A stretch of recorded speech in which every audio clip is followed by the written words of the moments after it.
All All right. right. So, I don't consent to Uh, being recorded.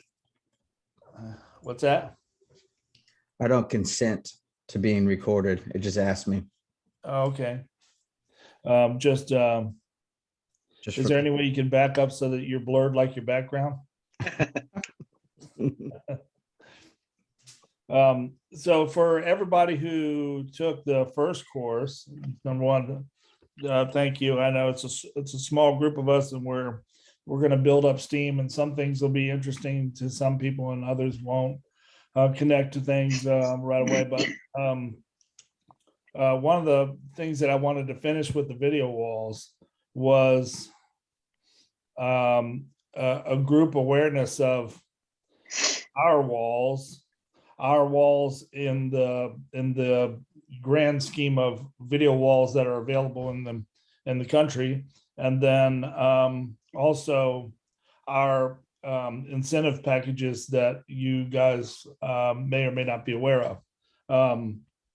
So when Brad and I started doing all of this, we decided right away that we didn't want to build this big, expensive employment army of guys that were paying to go out and sell this stuff by day, not knowing whether they're actually doing anything. We decided, hey, let's just do an incentive package, and anybody who turns something into a sale doesn't have to be a salesperson. We'd like them to be reasonably qualified, but let's pay them for their time, for their sphere of influence, so that it's not something that is like hard for them to do. And so just to give you an example, I don't know if you guys know who Jay Ortiz is, but he is Brad. Who is Jay Ortiz? To is it Adalis's nephew or something? Sorry, are you muted? Yeah, I was. I didn't realize it. Yeah, it's her nephew. Nephew, okay. All right, so he travels with Jonathan Shuttlesworth, and he from time to time has come across churches when, Jonathan's everywhere, and he comes across churches that have these opportunities, and he sends them. And he sent me a huge one. The girl contacted me yesterday, and if it goes through and it looks very much of a chance, he's gonna for literally turning over my phone number and saying a few good things, he's going to get a nice little commission check. So I'm sort of greasing the wheel a little bit by saying, learning the what you guys learned last week with the programming. Anybody who learned that, we want you to go the next step and communicate to Josh that that you're interested, and we'll set up a little test base, as I told you. And if you can get through that, then you can be on the schedule to do some programming, and we can pay you to do that. And so the point of these things are to help you to realize that most of the people that are on here are working with the river stuff. We're not going to feed out of that can forever, and we have jobs all over the country going all the time. So have the opportunity for you to be able to make other channels of money. Does everybody agree that that's good for everyone? So yeah, you don't have to leave your mics muted. This is just a shout it out kind of situation. So one of the things is the video wall industry is a complicated animal, because you have to find your lane. Okay. And so the video wall business is entertainment, retail signs, churches, and the list goes on and on. Small nightclubs, whatever. There's all these different ways that we could go about it. And our factory produces something all the way up to be compatible with the absent and row stuff, all the way down to the cheapest outdoor sign that you could buy at, any old www. And so it's, we had to find where we wanted to fit. And our thought was, naturally, we're not going to build this big staff base that we talked about, where we're doing all this technical support all of the time. So it's got to be something we can count on when we get it to them. But at the same time, it can't be so expensive that we leave behind our sphere of influence. And our sphere of influence is, and when I say our, I mean Brad. Brad's sphere of influence is the church market. And we have the church market like Rodney, and we have the church market like Carpenter International House that I go to with 40 members. So we all have our influence in the church market, and we all know someone in the church market. And so we decided that that's where we wanted to place ourselves. And so the stuff that you're going to learn today about our walls, it's basically titling it What's Under the Hood, is to what we do. I don't know if you guys know, but we do have dealers that sell our stuff, and they buy it from us at a discount, and then we have an MSRP, and they're able to make up that difference in selling it to their customer. And so I go in and try to train them so that they understand how to sell the stuff. My whole side, though I'm technical enough, I'm a sales engineer, so I can put this stuff together, but I understand how to sell this stuff, and I understand the reaction and interaction with a customer, I think, very well. So I try to go into the dealers and tell them that, look, this is how to sell the stuff, because it's complicated. You know, every one of us have heard them say, oh, is that just one of the cheap Chinese walls? Well, it's sort of an irritating, uneducated shot, but you can't really posture yourself frustrated when people say that, because they do come from China. But the reality is, just to rewind and have you understand that. So the area, this would be the African or the American version of this, but it's Shenzhen, China. It's basically the center of the universe for LED lighting and LED bulbs. So that's why this whole industry has become so centralized and produced in China. But just to give you some insight, when Donald Trump was in office and he put all these tariffs on things that were coming from China, Brad and I were never once affected by $1 by everything that he did. And he blocked all kinds of stuff. The categories were enormous, where they had to pay high tariffs to bring stuff into the country because he was trying to get them to play ball. The reason why LED walls were never included in that is because they are assembled in China. They're not manufactured in China.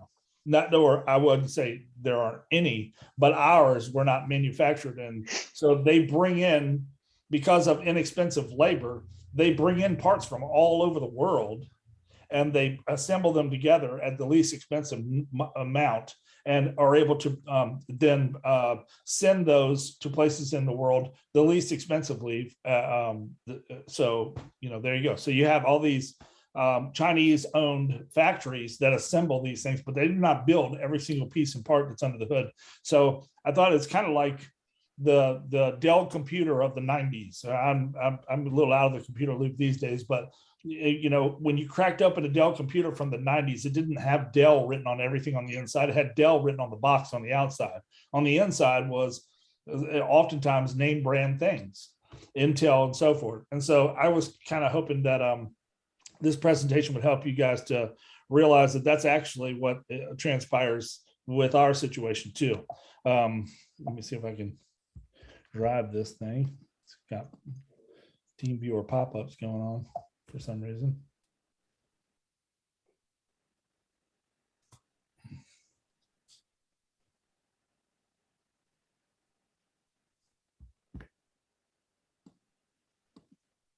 All right, so what I want to do, I started off by telling you that we incentivize you guys to help us to sell our product line. And then I'm going to, hopefully in this really quick 30 minutes or something, I'm going to kind of educate you on what's underneath the hood. And then we'll open it up and we can talk about how we can all be better. one of the each time I see the same or similar faces at these things, and I know that we have a core nucleus of people who have families and they want to make their life better with, especially in finances. And I can tell you, I've been doing this for a long time, and there is no easier way to make money in this industry than selling stuff. You can be smart and do all the other things, but if you're able to pass on and create some sort of passive income like that, where you're just able to say, hey, I know this guy done whatever, or I took your flyer by, or I did whatever, and it created a sale and you make money, it's mailbox money, and it's the easiest money you ever earn. So real quick, these are kind of the points that you need to kind of know or understand about it. Our Splendor line is owned 100% by Brad and I. Our factory is in China, and it is not owned by Brad and I 100%. However, they do not sell anything in the US. We have 100% US importation of their product. If they were contacted by anyone else who wanted to buy something, they would sell through our channel. So we are the US exclusive dealer for the whole product line. We have a lot of control over the factory when it comes to what they're sending us, and they are very open to getting our input. And naturally, like any other factory or any other manufacturer of anything, they're interested in the US market very highly. And Brad and I just happen to be in the right place at the right time, and so we've locked that up. We are now pricing and looking to ship and all kinds of places in the country. I just got the call this morning that it's a green light for Canada sale, and we've done a couple of other things to Ghana recently, right, Brad? Yeah. I know we didn't sell it, but I know we priced some things in the Caribbean, and so we're slowly but surely kind of growing outside of the U.S., which is fantastic. But there's so much grass right here in our own yard. We're not interested in creating it to be an international brand. When I say interest, I mean we're not going to like chase a whole bunch of energy and finances after it. But if it happens, great. We'll just consider that favor and move on. So it's 100% owned in-house. We do all of our warranty, service, and tech support here. Okay. The tech support meetings, they call and they need efforts to make things right. That's kind of like why we were doing some of that training yesterday, so we could relieve Jordan sometimes, because he has other things that he does, and Mike and other people. So anyway, but we do have backup for international tech support. International tech support usually needs to be moderated because they're not the greatest at English. However, if I moderated with them at first and said, hey, here's what's cracking, and then they do the remote desktop, they don't really need to even talk to the customer, generally speaking. And they're very smart. They open up Notepad and put a little sticky right on the thing and ask a question and let you answer it right on if you're like the remote customer. They'll open up a little sticky note and type on there something in English. They can write English and speak. They just their accent is really tough. Their tech support is basically 13 hours out from ours. So if you had something that we really, really couldn't solve, then we just have to require the customer to be there. Say, if it's 9 o'clock or 9 a.m., it would be around 10 at night, between 9 and 10 at night. We could get somebody from the international tech support, and then they could work on it throughout the night if it was something very heavy, which in the last couple of years, we've had zero of that. We used to use a lot more of that before we had more people. Again, it's an imported product from China. You guys should know that it's installed in a bunch of high profile places, but we really have done a bad job at patting ourselves on the back, which is exactly what promo and advertising and marketing is. We have some really, really high profile projects, and we really need to get them up on the website so that you can point them that direction and let them see. And then, like I was saying earlier, we decided to stay in the middle of the pack. So we're not the cheapest guy, we're not the most expensive, but I think I've lost one sale in the last few years based on, and it was to the River Claremont recently, and that was a lead from Christian, and I did everything I could, but I matched the price, did everything, made sure, because I walked in, he gave me the price, and I could do everything except for they promised to have that. They said they had the wall in stock and could do it in a week.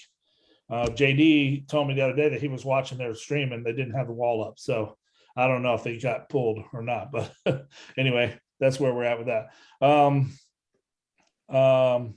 We feel like we have a solid track record with the products. I don't think we have any level of problems with our walls that other people don't have.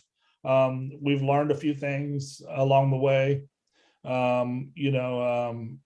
The palletized cases and then putting them in like expedited freight or shipping in general in those palletized cases sometimes can get a little sketchy, little things like that. But overall, the function of our walls has been very solid.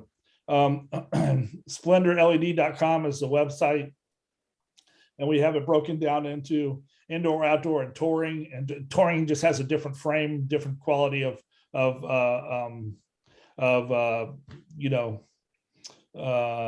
the chassis itself. And that's really the only difference. In the touring realm is where we would offer, front service magnets, stuff like that. And then we just do the indoor and outdoor, the full line. If you go there and look at it, you can see it's everything from the P5 area on up to ultra fine pixels. There you go. So that kind of give you a breakdown of how those work. You see down at the bottom here on outdoor, we have LED signs. So as I mentioned, we're the exclusive distributor in the US for this product. There is an exclusive distributor, I would say exclusive, but he is a very large distributor, probably does more per year than we do, but he just does them directly with that same factory, but all he does is signs. And he was in the game before us. He never wanted to touch any entertainment stuff or any indoor things. All he does is signs. And I'm pretty sure he's done quite well. But we offer those signs. We just don't offer those signs. Some people ask for them, and we price them. I'm not sure that we've installed much more than one or two, right, Brad? Yeah, that's it. Yeah, it's not something. It's actually a very big market. It's just not one that we were interested in chasing. Along the way, you just have to, when you're in business, you got to sort of find your lane and stay in it, and try to avoid being distracted at going after every little great idea, because it just distraction takes your focus away. On the website, when you pull down to go to a specific model, all of the spec sheets are on the bottom right hand corner, downloadable in PDF. So and they're pretty, they look, I think they look as equal or better than most things out there. And it gives you most information that anyone would need to know if they were technically asking questions about specific walls. So from the website point of view, all you need to do is just point them to the website. A lot of that detail is there, or you can go there and download it and then just send them, something by email or whatever. So I put this on here about kind of dispelling the whole deal with the Chinese thing. So what's under the hood? We'll start with we're talking about a 3.91 here. Let me get rid of that. So the reason why I'm using 391, which is the same walls that we have at basically everywhere at the river. The reason why I'm using that is because I consider that to be a sweet spot in the pricing and also the desirability in the market. So 3.91 would be the pixel pitch. Everybody clear how you get that pixel pitch? Is there anybody who wants to know more about that? I don't know if you Yeah, can you explain briefly? yeah. Yeah, let me see. Actually, yeah, I'm gonna remember to do that on that page right there. So let me just come back to that. Okay, so you got the pixel pitch. The SMD basically means that it's a soldered on bulb. And so, when sometimes we say, oh, that bulb's out, probably isn't seated well.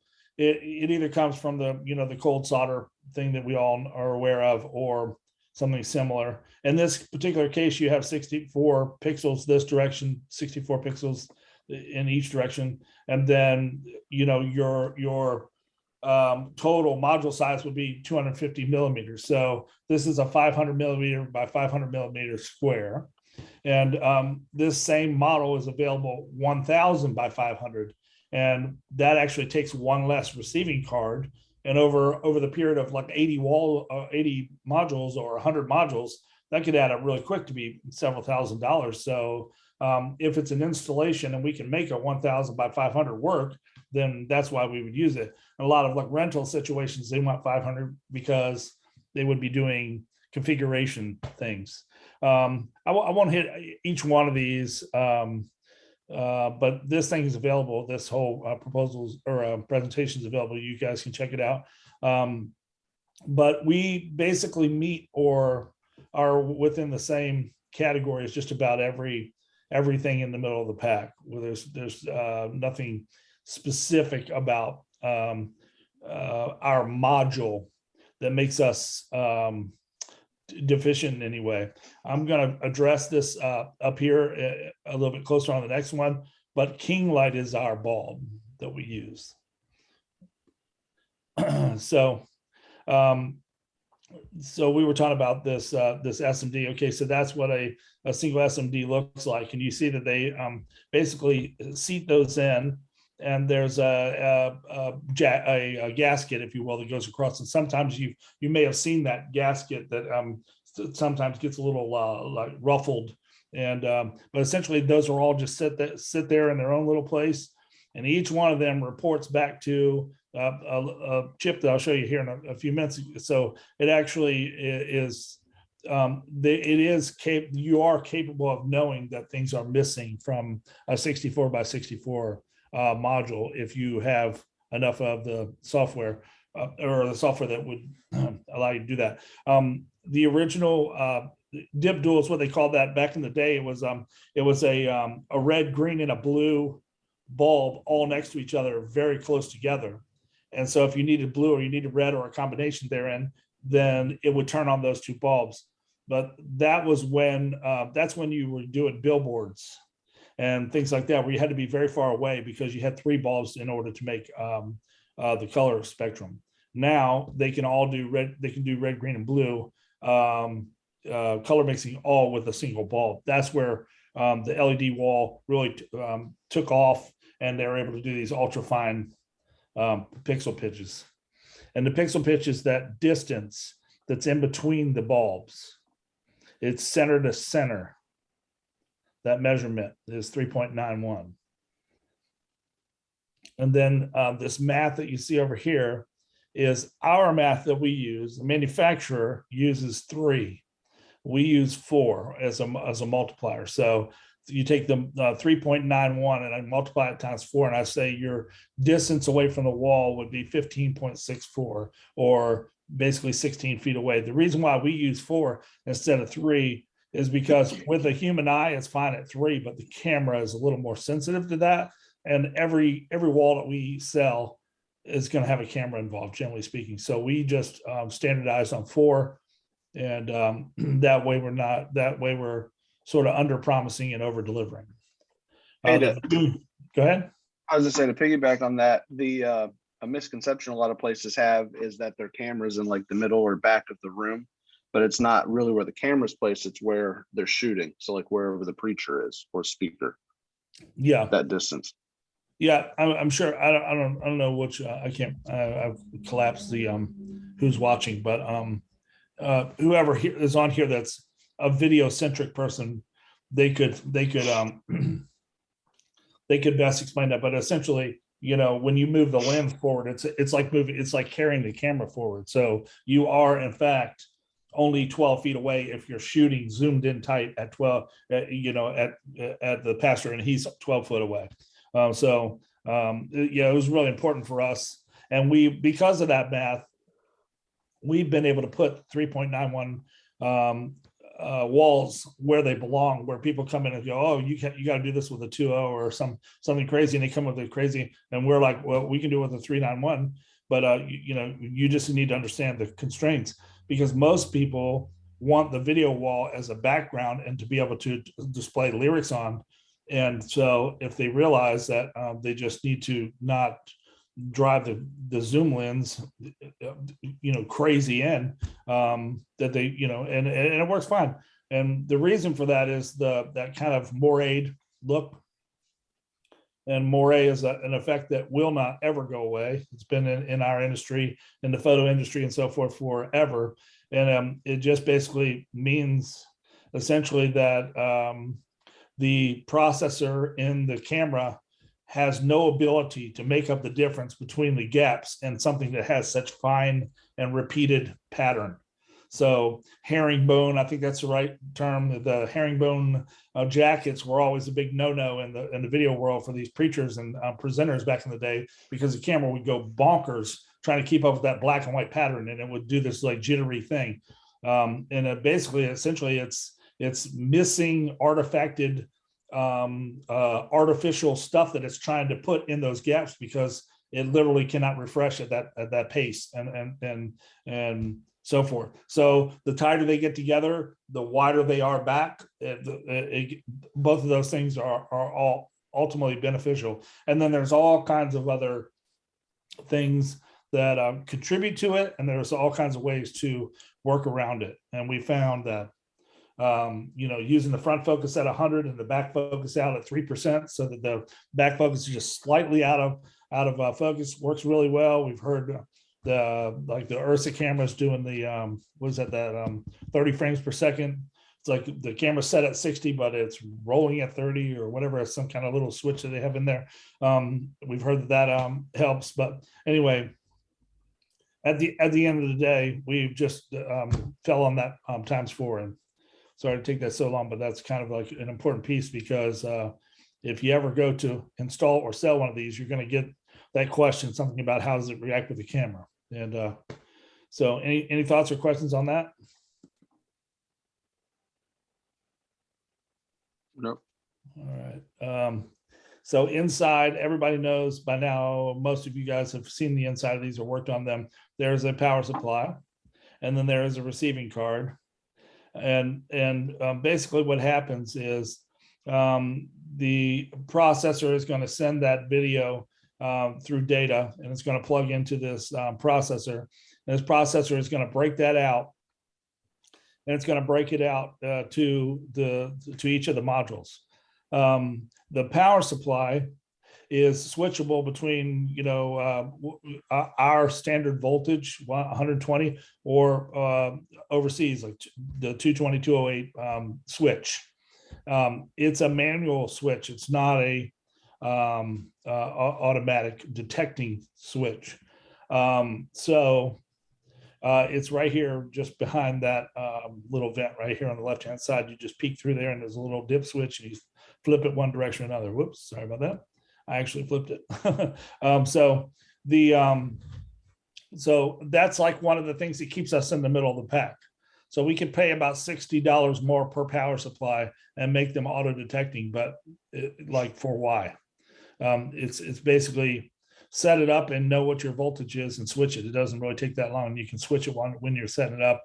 So it's about education, and these are the kinds of decisions that we've made to get us there. Did I okay, I just want to make sure I didn't pass up on something. So that power supply is kind of a big deal. That power supply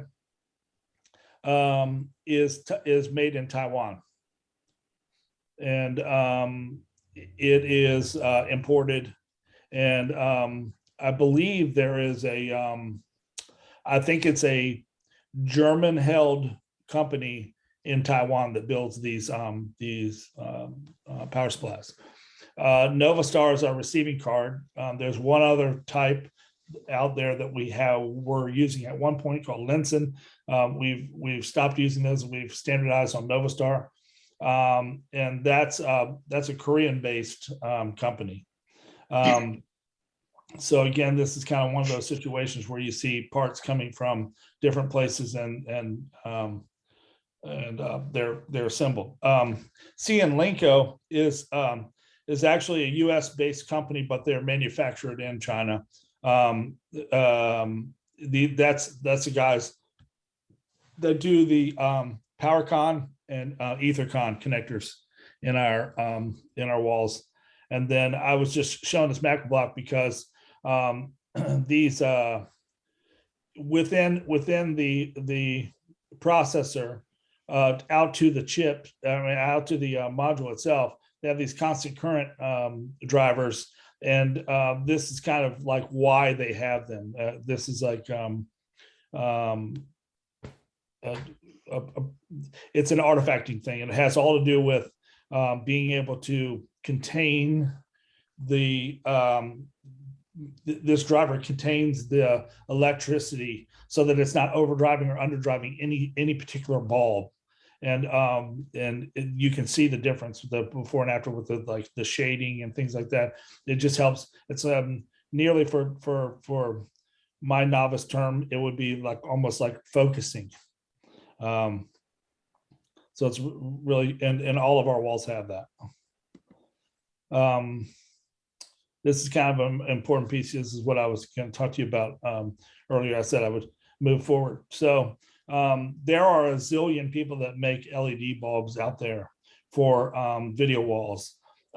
We use King Light, and above us there are 3 that are more desirable than ours, meaning the higher end, the Rose and Absons and people like that, they're probably up here. I don't even know what bulb they use, to be honest with you. But with each step, there gets to be a very big cost difference, and so we found ourselves to following King Light. Now, if you were to look at this and see these 4 or 5 brands, you say, "Wow, we're at the bottom." There's actually like 30 or 40 below us.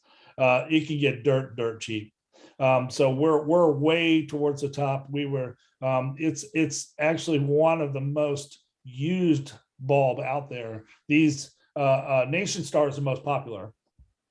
King Light would be second popular, and these ones above are very in all those esoteric brands where they're using LEDs with copper wire, and it's like crazy expensive. Not saying it's not better, it's just crazy expensive, and we just don't have a customer base for it. We have been approached before by people who want a set for an international television studio. CBN was one, and they have the buying power and the desirability of CNN or Fox or one of them, and so we ordered in our best panel and dropped it off to them, and they hooked it all up, and they ran it through its paces, and the honest response from them was it actually performed just as well as everything else, but we're going to go with the name brand one. That's how we got passed up on the CNN or the CBN one. But so anyway, sometimes people are going to buy badges, and so it's not something that we typically, and we didn't update our bulb or anything. We just ordered a King Light best one, and it performed. It did quite well, but we just don't come across that kind of need all the time. We do have access to our factory will take us to any level of bulb that we want. They're all available. We just kind of stay in our lane with King Light.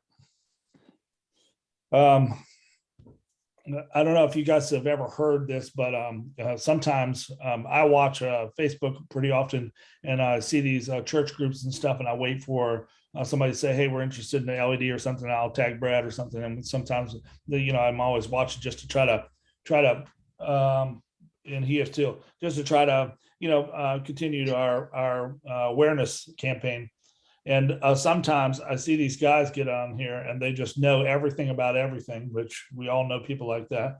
And they say, oh, you don't get those crappy Chinese walls because then you can't use your wireless mics. And basically, there is an emanating field around anything in the world that's electric that causes, electromagnetic field. Okay. And when you put that many power supplies together in one area, there is going to be a magnetic field of some type. There's no question. If you were to get something from China that was going to somewhere else in the world, I don't know where, Ghana or something, and it didn't have to go through our stringent CE and FCC and everything. There probably could be a problem, and there probably is a problem with everything else that you bought. But we don't have any emanating electrical leak that's of any danger whatsoever, more so than anything else that you buy. But is it wise to put RF antennas directly behind an LED wall when you have 120 panels and 120 power supplies running at one? No. But if you're doing that, you're dumb anyway. So nobody's going to be able to help you anyway. I mean, that's just the facts. Sometimes I want to go on there and go, you're a crackhead. Move along. But so there's no question that they can interfere with RF. But if you build something that big and then put all your antennas and stuff all behind there, you're not really in the business anyway. You're fumbling. So but do they add something to the atmosphere that anything else? If I bought anything else and put 80 of them together, we'd have an electromagnetic the same field. It doesn't really, the LEDs themselves and the power supplies generate a field. There's no question. And it's a measurable field. It's very, very tiny, but it meets the standard. And FCC says, you can stand behind that thing for 20 years, and you're not going to grow a horn out of your forehead in the next year or two. It meets all the standards. So it's not coming in the country. If it's imported from, I don't care where, it's not going to come in the country unless it has those stamps, and ours do. So that's just ignorant behavior on behalf of know-it-all AV people, essentially. So anyway, that's my 2 cents on that. And one of the last things, just to kind of get you up to speed with how we work with other customers, so you'll know, is if you call that number, the 252 number, basically there will be right now a virtual answer, and it will give you an option to go to tech support. And then basically, as soon as you do that, it just lights up several people, and we all communicate. We figure out who's going to respond back, and we have a goal to be back to somebody within 15 minutes, especially like on a Sunday or Wednesday night, and we get back to them. But we don't just get back to them with, "Hey, how you doing?" They were like, "Hey, the house is on fire." Be like, "Really? Well, that's too bad. You called the SPCA. We don't have water hoses here." So we would call back with the proper person. We may touch base and say, the tech that we have scheduled for you will be with you in 10 minutes or something, just so they get that warm fuzzy. But we're going to send them the right person, whoever installed it originally or whatever, somebody who's got good awareness, or one of you guys, if it happens to be a call that we can't fulfill with the original installer, then we that's why we were trying to fulfill that last week with adding some other deeper bench. So for those of you who are doing installs with us, I just want you to learn the protocol that when we're out there on with a customer, it's pretty often that the customer ends up with your cell phone number. And then on Sunday morning, when it's failing, and I'll just be completely frank with you, Mabe called us not too long ago and said, "Hey, what's up with your tech support? The phone is disconnected," and I was like, "What?" And so I called it and went right to the thing, and so I called Harvey, and he gave me the phone number, and it was, I don't know, I think it was Jordan's old phone or something, and I said, I can't help it if y'all don't follow the protocol. That's not my problem. If you're gonna call the installer's cell phone, I'm not in charge of the installer's cell phone. If he decides he wants to change it, that's his prerogative. You need to follow the manufacturers. If I bought a car from Chevrolet, Casey Chevrolet down the street, I'm not gonna call a salesperson's cell phone number if I have a problem with the car. It's all the same. So that's kind of a big campaign I've been on, is making sure that, because then we can track it. There's just a lot of information that could get lost if somebody calls a cell phone. So it's fine if you're working on these installs, and I think this should be like company wide. Live Show, Splendor, even Defender. We should use the company number for technical support and not somebody's individual phone number, because it's just opens you up for a ton of fail. Anyway, so that's kind of the short and sweet of the 30-minute deal. Any questions or thoughts there? I do have a question, Devin. I see that in the on the one slide you were talking about the Novastar video processing card that's in the back of each one. So does that pigeonhole us into using only Novastar video processors, the external processors, or will those work with various different video processors depending on what the situation is in the install? The receiving card is like an Ethernet card, right? So essentially, so you don't have to have a specific brand of Ethernet card, but I do know that there are some functionality things that Novastar, like that there's a handshake Novastar to Novastar, but you could use there's higher end, or not necessarily higher end, because Novastar goes way up there too, but there are other video type processors out there. Gotcha. So is there an instance where you would Resolume or whatever? What's that other one called? Y'all probably know. Starts with R or something. Anyway. I was gonna say, is there an instance where you would not use the Novastar video processor for a certain reason, or do we mainly just stick with that because to stay, within the brand? Well, they have the dominance in the market, like by leaps and bounds. So there are higher end ones that that start at $5,000 and $10,000 and on up, and they do very specific things. If you were setting up a video wall and it was a big gaming competition, you needed extreme resolution and things like that, the Novastar would offer something like that. But just like with everything else, there's going to be brands that people are not going to accept, like riders or whatever. I've not come across anything, and like I said before, we're kind of middle of the pack. We've chosen where we're at, and most people don't even know what the video processor names are. And we could certainly sell something lower. We could go into VD wall, which we've done before, and Linsen cards, and get and move 5 tiers down on bulbs. And I mentioned on a previous, I think it was in the meeting when we were at lunch that a couple of weeks back, and I was saying Brad and I get paid last, not first. So Brad and I would probably actually make a couple extra dollars if we did all that stuff, but it has the potential to be a nightmare. So we found our place, and that's kind of where we are. So that's the long answer is Novastar has a full line that goes up to $10,000 processors and better. And so we found them to be, we don't have any fails. I'm not aware of any major Novastar fails. Are there any out there, Brad? Nothing other than like something got struck by lightning, which isn't really a fail. So yeah. Okay, so just basically we stick with Novastar just because we know it works and it's good quality product. It's not something that we would run into in any normal install.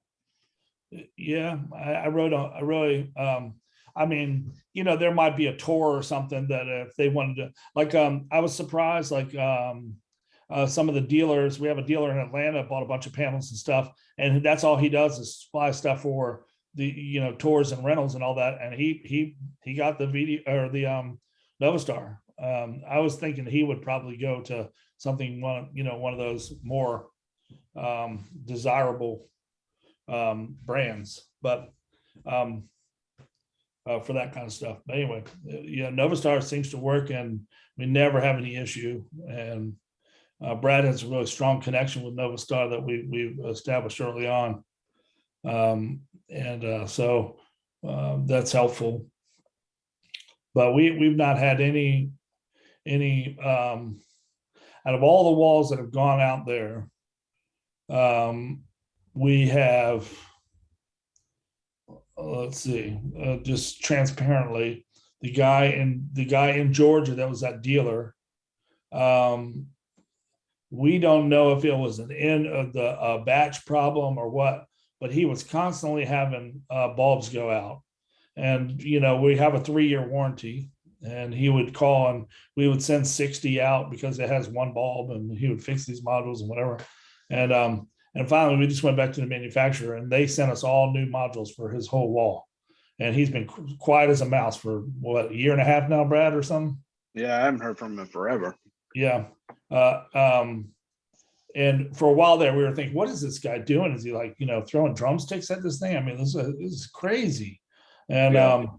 it just, there might be the possibility that there's a, we just have to learn over time what triggers what. But, if somebody's having a regular issue, we do what we do, and the factory is very supportive of us doing that.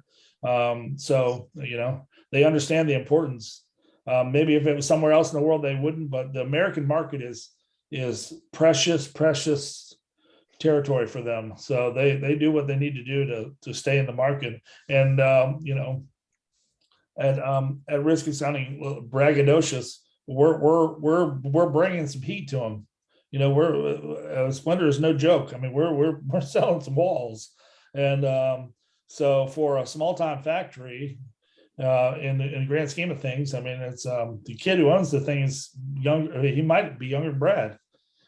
He's not very old, and he goes for it, and he's willing to do the things that needs to do to stay in the market. And so Splender's doing well on his behalf, and he does well on our behalf. And I think that's the perfect way, really, to be honest.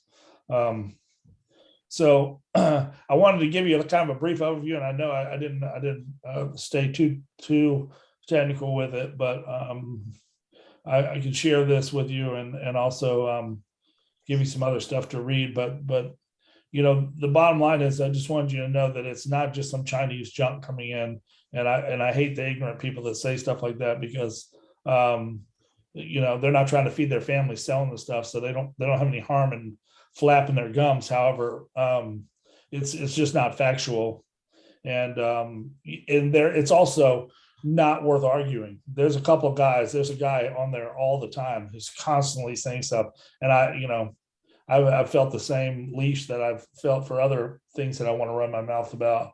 I just want to tell them off, but it's just not worth it. At the end of the day, the market that we're selling in, it could be all Chinese made, and they wouldn't. At the end of the day, the church has a certain number that they can spend, and they want the biggest bang for the buck. And so we do that, but we do that using what we have found to be the kind of stuff like our dealer in Georgia, who had some issues. We changed it out. Now we haven't heard from him in a year and a half, and he's constantly renting and doing things. We'll see pictures of his wall up all the time. So it's that's the product that we need to sell. It's the stuff that will be a one-time sell, and then maybe we have to help them with a warranty thing once in a 3-year period or something. But so anyway, one of the other things that just to kind of give you an idea what's up, LEDs are made in batches, and they'll do 1 million bulb run or whatever, and they'll build the walls out of them, and then they'll move on to the next batch. And the difference between batch 1 and batch 2 could be so negligible that your eye can or can't see it, depending, but there is a difference. And just simply because they're light bulbs, not every light bulb is the same. They over time, if they're all made the same way using exactly the same principle and process, they're going to be so close that we can't tell. And then they're going to create a characteristic or a behavior over time as they burn in, if you will. They're going to degrade a little, and they're going to all degrade respectively because they're all in the wall. If you bought 10 extra panels and you had those panels sitting in a case for 4 years, and then you pulled them out, it's very likely that there would be a little bit of a difference in the color.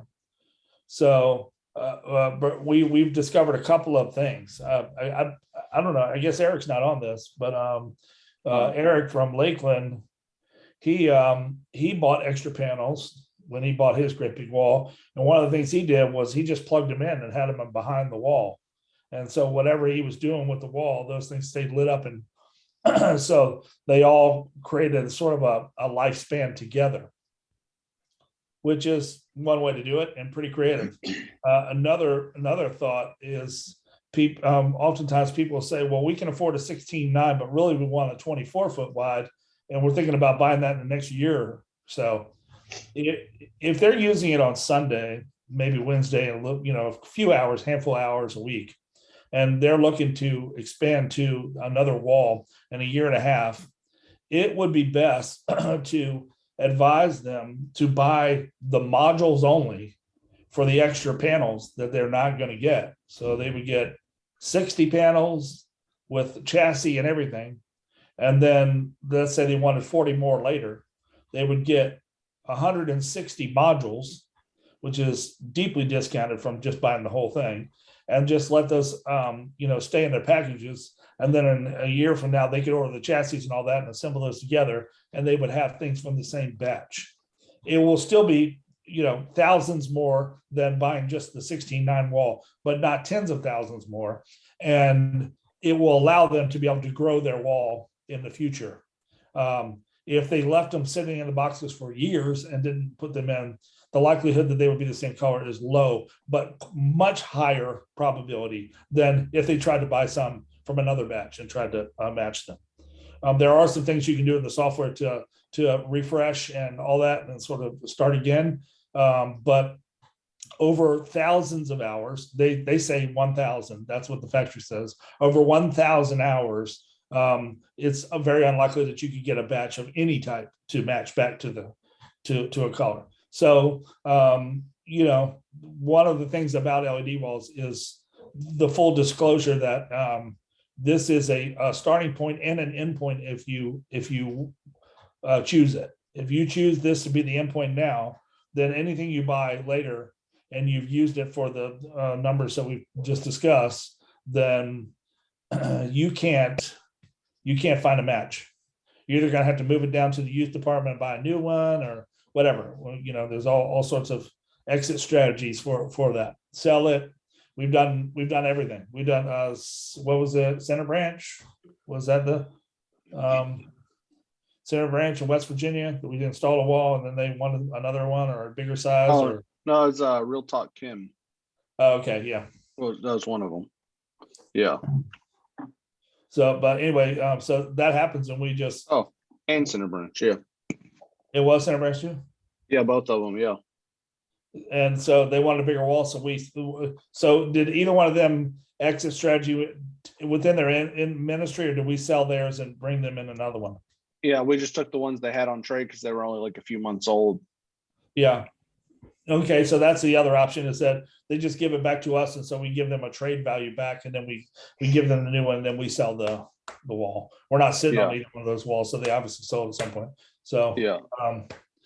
Anyway, that's what's under the hood, generally speaking, of the LED walls. This should close up anything having to do with LED walls. We move on to another topic in a couple Tuesdays, but I do think that for any of you that are looking for passive income and you have a sphere of influence, we have the website, we've got printed materials. We literally have everything. We have brand ambassadors. I don't know. Here, I can share this with you.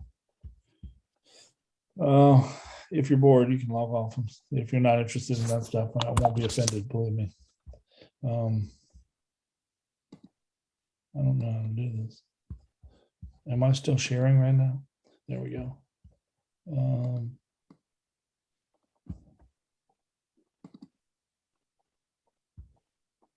Let's see, view. Where's the full page? Enter full screen.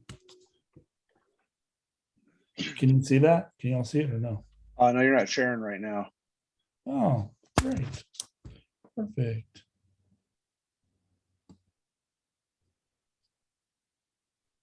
It's not giving me the option to share. Why?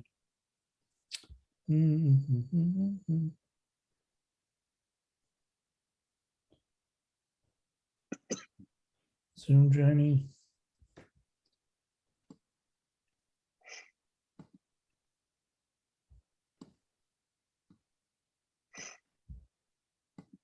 Anyway, I don't know why it's not letting me do it now. Oh, I see. There it is. Yeah. All right. How about that? You can see that now? Yep. Yep, I see it. Okay.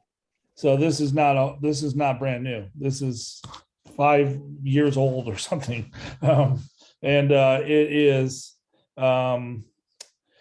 our commission process for brand ambassadors. So basically we have people who are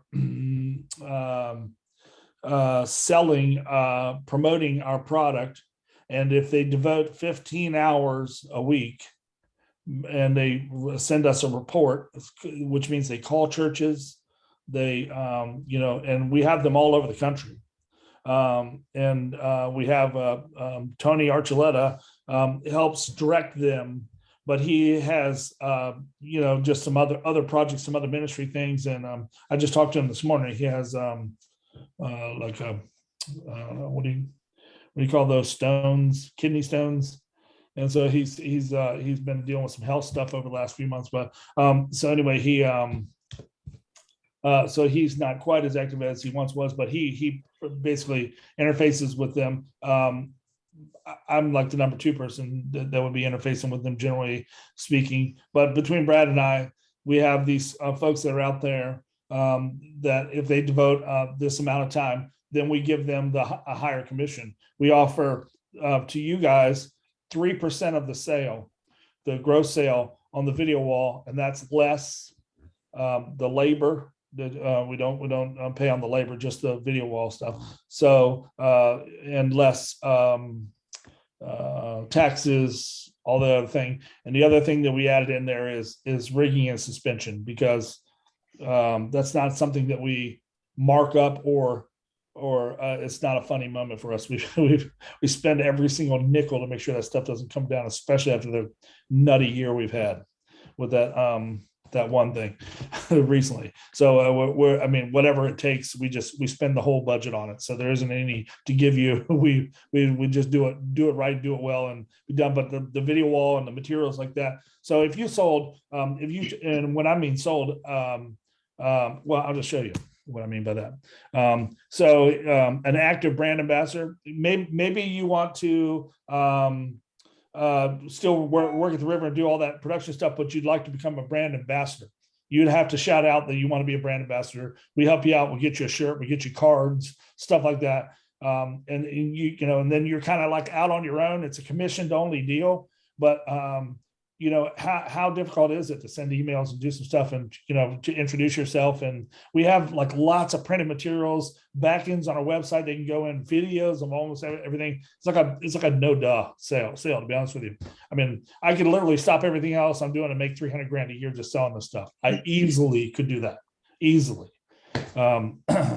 But somebody's got to do all this other stuff Brad and I are doing, like making it so we can install the stuff. But there is no reason, and I'm not trying to push anybody to be a brand ambassador. There is no reason why you can't make $150,000 a year selling the stuff. No reason whatsoever. If you could easily do it, but you got to be after it. And I've done it. I'm again, not being bragging, but I used to be a salesperson for this stuff long before I owned some of this. And when I was in California, the company was about a $2.5 million company, which we're probably larger than that now at this point anyway. But I sold like $3 million in like 6 months. And finally the owner said, can you take off for a month or two? I'll pay you, but don't sell anything else. I can't take it. I can't find installers. I can't do it.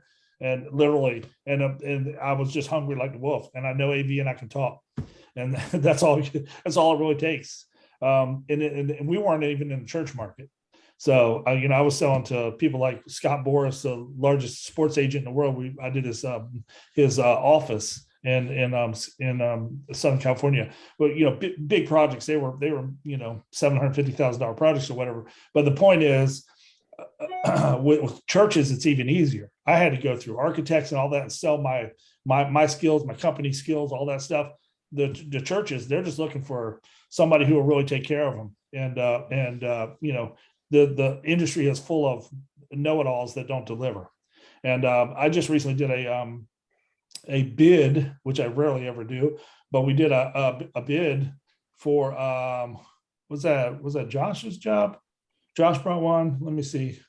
I don't recall who brought it to us, but I went to visit with them, and man, I'm drawing a big blank. But anyway, so I just outlined what we do, and I said, here's our process. And they said, okay, well, how much do you charge for engineering? And I was like, oh, here we go. Okay, so we rarely to ever charge for engineering unless it's like a very large project that's like coming up out of the ground. You got to work with the architects. And we recently did one like last year, whatever, the Evangel in Kansas City, and we did that. It came up out. It was they didn't build it from the ground up, but they basically completely restored it from the inside out on the stage. And we had Brad and I flew out there and met with them, and then we had to fly out and meet with the architects. And the architect actually had to prove us to even. The pastor said, I really want to use these guys. I like them, but the architect was very influential. General contractors that none of these people are saved. There's not the faith-based people. So you got to really know your stuff. And anyway, so we charged them a fair rate to engineer the stuff. And then we said, if you buy the stuff from us, then we're going to give you a portion back. And the guy was like about to tear up. Like, what? Like, because the architect ain't doing that. The contractor ain't doing it. And so these kids the other week gave this people a bid, and I went in there and they were like, oh, you got to pay. It's like $175 an hour for them to draw pictures and tell them all the stuff they're going to do. And they made this big cloud of stuff that they could do for the guy. And then they said, but we don't do wire pulls. We don't do this. We don't do that. All they want to do is just, sell you engineering and then come in at the end and tweak the room. And he was like, well, what? I don't know what to do with that. All the stuff in the middle. And I was like, oh, well, we don't need anybody else to do all that. We do all that like we always have, and most people do. I don't know where those kids came from, planet Uranus, I think. But anyway, anyway, I don't know how they get work, but they must. So brand ambassadors, here it is. You give us a weekly report. You're communicating with us on a regular about what's going on. The weekly report just says, here's the people I've touched. And then we have a database. We try to get that database in there, and then we can, continue to touch them.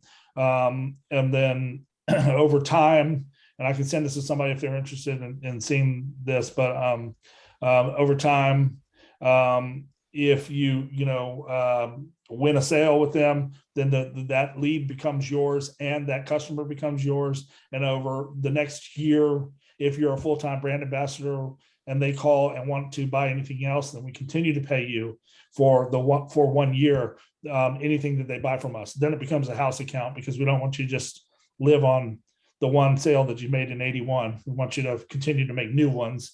But I also don't want you to go out and work really hard and make one sale and get the check, and then 6 months from them, they buy a bunch of other stuff, and the benefit is to the company. I want it to always be the benefit to you until it's naturally become a house account, and then they're calling and they're one of the family. So that's how that works. Termination is basically if you stop delivering the weekly tracker, if you will, and you kind of falling off, and it's a commissioned only gig, so we ask for 15 hours a week, and that can be nighttime, daytime, whatever. If someone has a lot going on and they foresee the next 2 weeks they're not going to do it, and they communicate ahead of time, hey, I'm gonna be a little cool the next couple of weeks because I got something going on, but I'll be right back hot. It's a commission only gig. It's just the people that disappear and fall off the radar that we just terminate. We take them out off of our software, and anyway. So basically, here's the process. A brand ambassador would schedule a meeting. That's the difference between like you guys just getting a commission and a brand ambassador. A brand ambassador would be in Dallas, for instance. We were just offered an office space in Dallas, so I'm looking for a brand ambassador there. And so let's say they're in Dallas, and they call a church and they said, yeah, we were actually thinking about doing a video wall. Great. Can I come by and just introduce myself? So they go by, they introduce themselves and get a card. Oftentimes you do a little bit of a site survey, measure it up, take a few pictures, whatever. I mean, it basically boils down to that. Then you come back, you put it in your tracker, the director, and then all the information associated with that, you put in the tracker. The director says, hey, man, this is a great one. He's going to send it upstream. And the upstream is me, basically. He's going to send it to the engineering side. We're going to take a look at it. If they're interested in something right away, like a price or whatever, a design, we get it all together for them. We get it either back to you, or we follow up with them and help sell it. It just depends on what it is or how it is.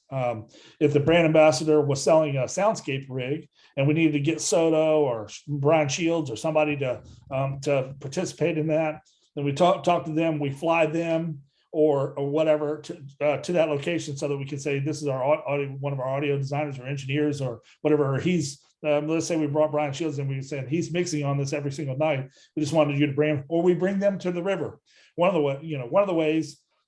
Each sale would be a little bit different, but ultimately the brand ambassador stays as the common vein through all of it, all the way through. But you don't really have to do anything except go out, do the site survey, do a little bit of stuff, and then after that, you're basically just the liaison between all the firepower that we offer to your client at the end. And then the sale goes through. We take it over just like any other thing. We sell it. We do it. We handle the warranty communication, and you stay in that practice. And that allows you the whole time to be turning up other stuff, because you're not building it, you're not engineering it. So if you've ever decided, okay, I want to go out on my own, I can tell you, if I had it all to do over again, I don't know that I would be an owner as much as a salesperson. I wish I had found a company like 25 years ago and I just stayed a sales guy. You could just print my own money and let somebody else do the install and do that one thing. I'm telling you, the sales engineering, and all of you have great personalities. There's no reason why you can't supplement your income to do it. I mean, this is not a multi-level marketing pitch. This is just, I'm telling you, it boils down to this. If you don't do it, one of the MABE guys is going to, or one of the other people down there in Tampa or whatever is going to. We're setting up an existence in Tampa, and it's low hanging fruit, and it's yours to pick. We can only hit so many. So you guys that are staying down there, and you have that opportunity. You have a sphere of influence. Give yourself a few hours a week, do a little door knocking, and let me give you all the stuff to do it. All of you are super smart. You're smarter than most of them of the organization, or the people that run this organization stuff now, for starters. And then secondly, you have this the river, with permission from Kenneth or whatever. We could bring a guest on at any time and show them what we're doing. So you have the greatest showroom in the world. So with live shows history, I think great team, and our backbone of promotional things that we have and so forth. And then you got that showroom and all that low hanging fruit. It's like, the only thing left is you stepping out of the boat. So basically this little graph just shows that basically you stay involved, but you have the team behind you on all sides. And just this basically is telling you about the lead. So you generate a lead. The lead ownership is for 1 year. and it starts at 5% and then goes down to 3% for the rest of the year. We pay 3% if you're not a brand ambassador. If you're just bringing a lead, we pay 3% because I want to incentivize these guys who are giving their time and not getting paid all the time. So you might go a couple of weeks without getting it. And so if you're going to cede that time, and I'm going to give you more commission, that just seems fair. What's that?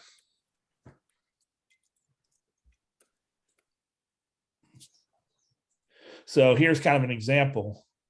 $55,000 sale, 45 of it is materials that we would pay the commission on, less the labor and taxes, other things. So somebody turns me on to that job, they're going to get a check for $2,250. Okay, so what 3% of that is more like what? Anybody fast with math? It'd be around 1,500. So if you were just a lead generator, which is brand ambassador is going to give the 15 hours of lead generator, would just say, hey, Devon, like Christian did. Had I closed that one, he would have gotten that $1,500 or whatever the number would have been for his, for literally saying, hey, you should call our office. And I mean, that's the best hourly wage out there. So anyway, that's just basically how it works. 5%, 3% for the rest of the year as a brand ambassador, or 3% anytime. And you can just, as they come across the table, you can just do it. And again, the difference is the brand ambassador will devote a little bit of energy into getting you presentable wear and cards and an email and all the things so you look as pro as ever. So that's it, and that's all. Any thoughts or questions there? Anybody interested?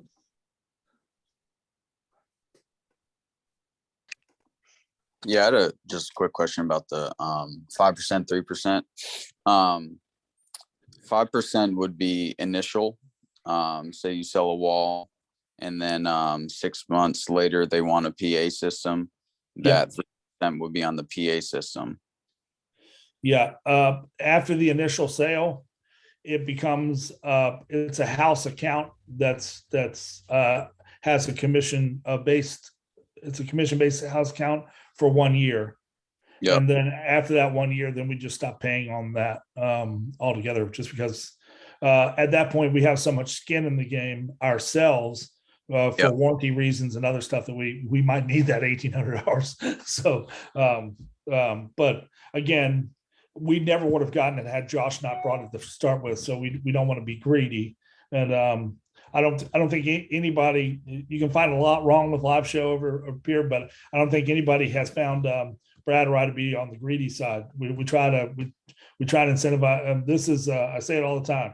Rising tide raises all ships. I want everybody to do well. I don't want to just do well, and Brad doesn't either. I mean, this is a thing where we think basically we can't do it without you. So why even pretend like we can? We need someone in your position, whether it's you, is up to you.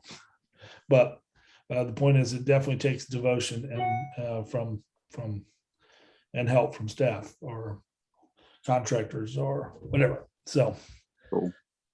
One more kind of off of that. So I sell a video wall in February to a church, local Hampton Roads or something, and then in March I sell a video wall in North Carolina. Those two are obviously separate accounts, separate leads. They both, because their initial sales start at 5, and then anything it's 12 months from initial sale. Copy. But but each account is different. Yeah. Yep. Yeah. Hey, Devon, Yes, sir. can you email us those PowerPoints? Yes, sir. Cool. Can you not send them to my competitors? Hey, I just saw a picture from Sunday at the Claremont. It looks like their wall's still not up for some reason yet. Not sure. Yeah, because they don't have it. People lied. Yeah. Brad is probably right. And I didn't want to say that, but if they have it in the country, it was probably a mistake. There are not many people who, and I'll just give you an example. The big question is, why would they have it in stock? Okay, these LED walls are built to order, and I think we thoroughly beat the dead horse about the LEDs sitting for a long period of time. So if they're all sitting in a case somewhere for a long period of time, that's okay, but it's expensive. You know, why would you spend $50,000 to floor plan a wall, to bring it in, set it in your warehouse, and hope that you sell it? And let's say you made the decision to buy 120 panels, and you bring them in, and then the customer says, I would like 96. What do you do with the other 24? Yeah. Put it on sale for half price and lose money because now you're stuck with 24. That's why the whole industry is built on the foundation is built to build to order. And it was at one time 15 days to build just about any wall, any size. And Brad, correct me if I'm wrong, but so we send an order, 15 days to build, includes burn time. And then if they put it on an airplane within 1 week of that, they could have it. Yep. So that's really not, it's under 30 days. Now it's 15 days or so to build. And then airplanes are so expensive that you got to go on a boat. Oh, and before, by the way, there was the boat, and the boat is very, very inexpensive to send, but you have to wait. It has to go from China to LA, get out of the port, get on a truck, and then truck it to wherever it is in the US. But that was still 45 days around that, right, Brad? Somewhere? Yeah. So 15 days and then 30 to 45. So it was less than 60 all in, or 45 all in? Yeah, anywhere right in there. Yeah. Okay. So that's what it used to be. Now it's like 60 days just for shipping because of the backups and the ports, and everything's getting better and faster. Yes, but air freight is coming down a little, not enough yet, but it's a good sign that it's coming down at all. But yeah, it's hard to, we've tried it. You bring in an inventory and you always get left with some odd amount of panels because nobody, unless you just do 16 by 9, but then you're not really customizing anything. So when somebody like Claremont wanted, I don't remember what it was, like 60 or like 70 or something panels maybe. Yeah. So it's like an odd size. So. And also you got to guess what pixel pitch to stock. They didn't want 3.91. And they said, we watch like Jonathan Shuttlesworth and stuff like that. And we want to look, I said, that's a 391. They're like, well, we're wanting the better one. We'll go with the 2.20 or 2.5 or 2.976 or whatever. And it's like, and it's not better. It's just closer or further. And it was, I was kind of surprised when that company said they could put it in like a week. I mean, it's like, that's a pretty quick turnaround. Yeah. And their install was like $1,000 and they're not even from here. So yeah. Oh yeah. Were they, I don't remember, JD, were they from the area? Yeah. I think they were from either Lakeland or Orlando. Okay. So anyway,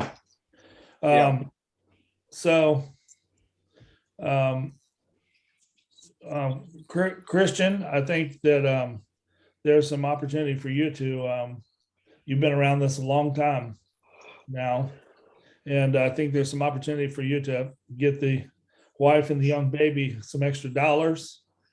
And Carrie, you're from the area, so I really think that you could find a couple extra bucks. I know you had a daytime job and doing this. Now you're mostly just doing this. So if you want to supplement any of that income and you want us to help back you up, and if you're hungry and you're hungry like the wolf, Duran, we'll give you a territory. But it's got to be somebody who's hungry after it, like the one of the things I'm going to do for we're talking about with the Dallas thing we've been offered an office there.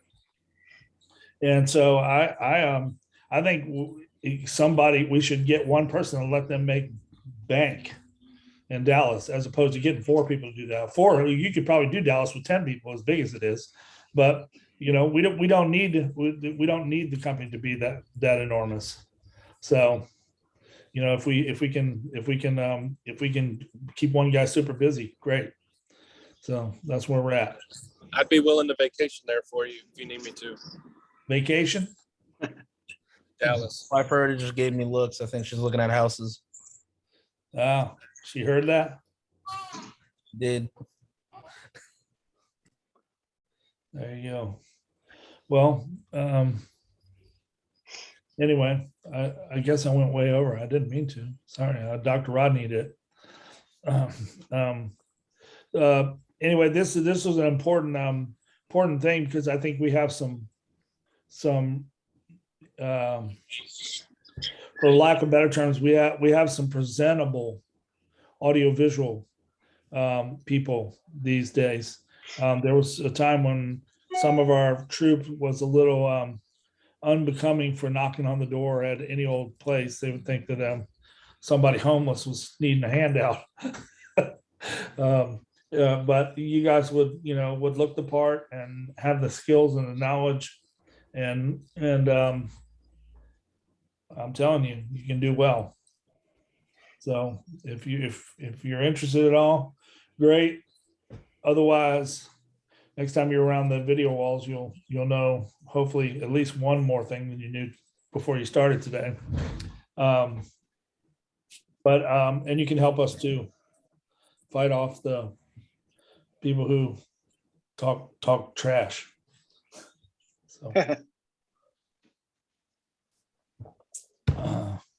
And Brandon's going to have an office here soon down there, Defender. So It's gonna be a high-rise corner office. Yeah. Well, He's talking about a 2-story house. Yeah, pretty much. The frog's the office. it's yeah. If we can find something reasonable down there. What's strange is they were talking on the news about the least expensive places in the somebody just said, like, what's the least expensive place to buy a house in the country? And they were talking about different places, whatever. I said, but they never really said what was topping. And so I Googled it, and Orlando is number 2. That really struck me as odd. Orlando's traffic is the worst. Is that why Is that why the real estate's cheap? It'd have to be cheap. Yes. Tampa's bad. Tampa's pretty bad. Listen, trust me, not like this. Mhm. Oh my gosh. It's like 55 minutes to go like 9 miles. And that's not like traffic time, like rush hour. That's like anytime. Yeah, just getting across to Orlando is a feat in itself. Yeah. Like Winter Park area, it's not that bad. You just gotta stay away from tourism. Yeah, well, I got a buddy of mine that's on the east side of Orlando, and for him to get to Tampa is over an hour, guaranteed, no matter what. It's just it's so built up anywhere you go. It's like it's just bad. And then people drive like insane people, so there's wrecks every mile. Anyway, cool.